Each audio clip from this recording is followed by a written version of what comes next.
पहुंच गए हैं, इनको पहुंचाने के लिए। देखिए वो सामने गांव है, देख लीजिए सामने गांव है वो, देखिए। अरे और खाना, बस थोड़ी देर में पहुंच जाएंगे। अरे बस सीढ़ी चला, थोड़ी देर में हम लोग पहुंच जाएंगे।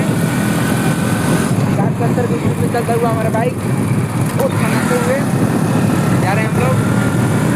थोड़ी देर में पहुंच जाएंगे। पहुंचने के बाद आराम आराम थोड़ी देर में पहुंच जाएंगे। देखिए